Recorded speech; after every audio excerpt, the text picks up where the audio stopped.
गृह मंत्री कौन है देश का? गृह मंत्री कौन है अनामिका जी देश का? तो गृह मंत्री तो राहुल गांधी तब भी नहीं थे सर। राहुल गांधी गृह मंत्री तो तब भी नहीं है जब वो चले जाते हैं हाथरस, जब वो चले जाते हैं मणिपुर। राजस्थान आएगा? राहुल गांधी तो गृह मंत्री तब भी नहीं है ना वरुण पुरोहित। नहीं राजस्थान अगर वो चुनाव करके जहां पर वोट बैंक है, अगर वो उस जगह पर जाते हैं जहां उनको लगता है कि तुष्टीकरण की राजनीति कर सकते हैं और वहां उनको वोट मिल सकते हैं, तो ये गलत है सर। अगर आप नेता हैं, जनप्रतिनिधि हैं, कहीं के भी हो, अगर आप जनता की आवाज उठाएंगे तो आपको सब जगह की उठानी पड़ेगी, सबसे मिलना पड़ेगा। हर बेटी का दर्द एक होगा जिसके साथ गलत हुआ है। और आप सरकार में हो तो आपको नहीं जाना पड़ेगा सब जगह। आप सरकार में तो नहीं जाना पड़ेगा। मैं तो राधिका खेड़ा से पूछ रही हूँ इसीलिए। राहुल गांधी को जाना पड़ेगा सब जगह। हाँ। राजस्थान में बीजेपी की सरकार है, राजस्थान में नहीं आए राहुल गांधी। जबकि जोधपुर में दौसा में घटना हो गई, अमित शाह जी भी नहीं आए।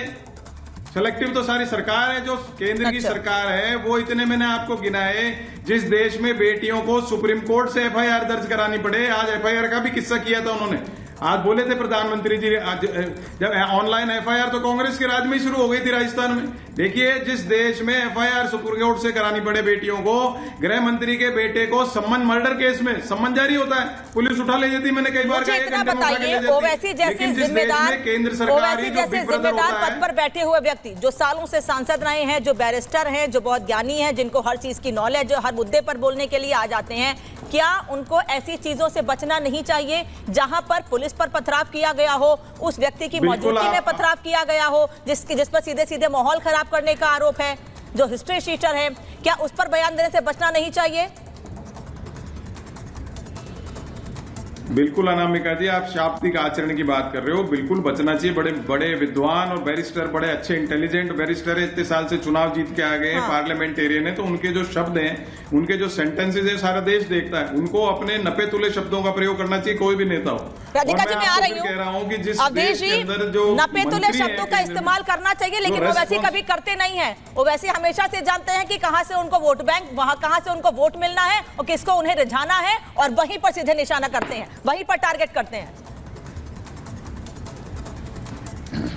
नहीं, देखो, ये हम लोगों का भी दोष है कि असदुद्दीन ओवैसी कुछ भी बोलते हैं तो हम सब लोग लिखते हैं, उन पर बोलते हैं, टीवी में उनको सुर्खियां बनाते हैं।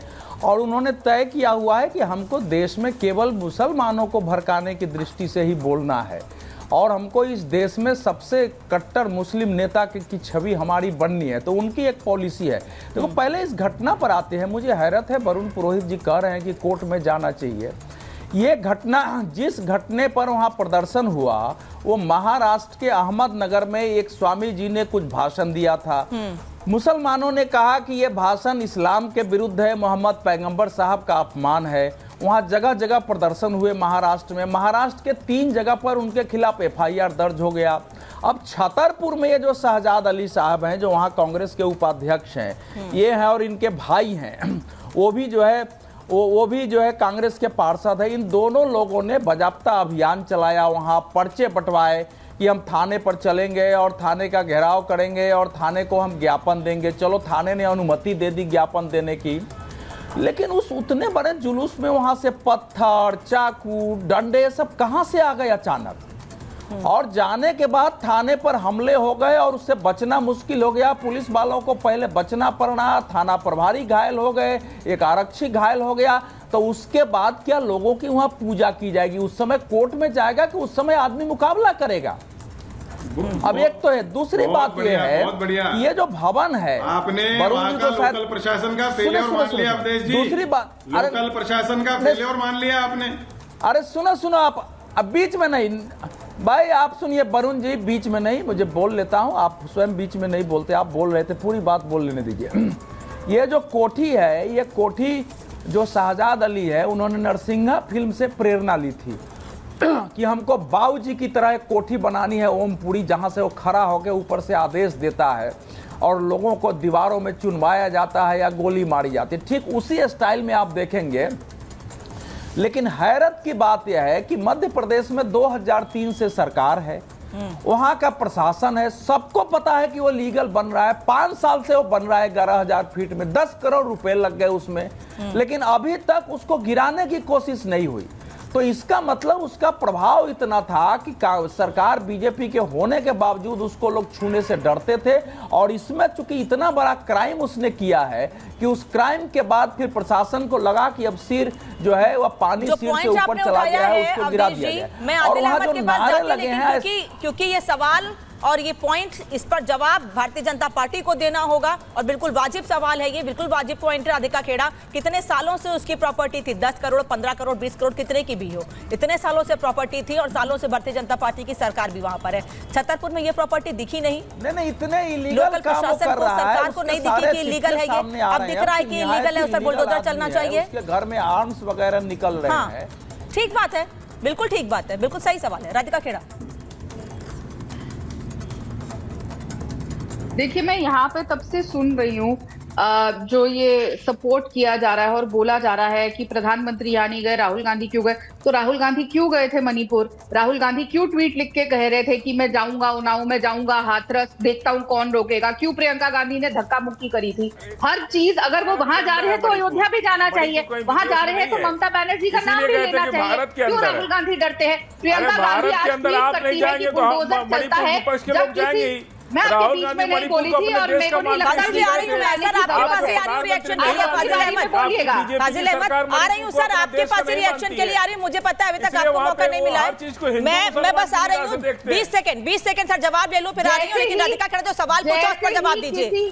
राधिका खेड़ा, सवाल मैंने पूछा है, लीगल प्रॉपर्टी थी, करोड़ों का बंगला बनके तैयार हो जाता है, पहले एक्शन क्यों नहीं, पहले क्यों नहीं दिखा? अब जब वहां पत्थरबाजी होती है तो बुलडोजर चला दिया जाता है घर पर।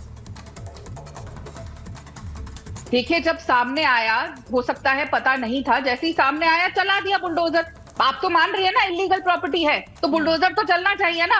आज कल नहीं चला तो आज क्यों चल रहा है? अब सरकार के पास या कोर्ट में भी जब आप जाते हैं तो क्या ये कहा जाता है कि 5 साल पहले नहीं चलाया था तो अब वो लीगल हो गया? क्या इलीगल ही है ना? पत्थरबाजी कर रहे हैं, हर चीज है। मुझे तो ये समझ नहीं आता, जैसे ही बात आती है कि कोई मुसलमान है तो सब कांग्रेसी उछल के आ जाते हैं, चाहे वो प्रियंका गांधी हो, फटाफट ट्वीट करेगी। लेकिन बंगाल की लड़की के साथ जब कुछ हो रहा था, अयोध्या में लड़की के साथ कुछ हो रहा था, तो ममता बनर्जी का मां भी नहीं निकलता उनके मुंह से, अखिलेश यादव का अ तक नहीं निकलता। एक पैरासाइट है जो कांग्रेस, क्योंकि इन लोगों के ही नाम पे तो वो अपनी सीटें जीत के आई है, खुद तो उनके पास कुछ है नहीं। जहां अकेले लड़ते हैं वहां कुछ होता नहीं है। तो ये पैरासाइट जीत जो बन के रहे नहीं आया होगा, तकलीफ होती है हिंदुओं के पास जब होता है, क्यों नहीं बोलती? उसको नोटिस में लिया गया है, अब कार्रवाई की जा रही है, और जो शख्स गलत है, जिसने माहौल खराब किया, अगर उस पर कार्रवाई हो रही है तो आपके पेट में क्यों दर्द हो रहा है? यहाँ से हो गई। हाँ, फाजिल अहमद, देखिए, हाँ। देवरिया में एक ब्राह्मण परिवार के 3 आदमी की हत्या हो गई और वहां भी बुलडोजर गया था, लेकिन 15 दिन बुलडोजर खड़ा रहा, वहां कुछ नहीं हुआ उसका, वो बुलडोजर चला ही नहीं पाए। उसके बाद बीएचयू में हिंदू बच्चियों के साथ बीएचयू के अंदर बलात्कार हुआ,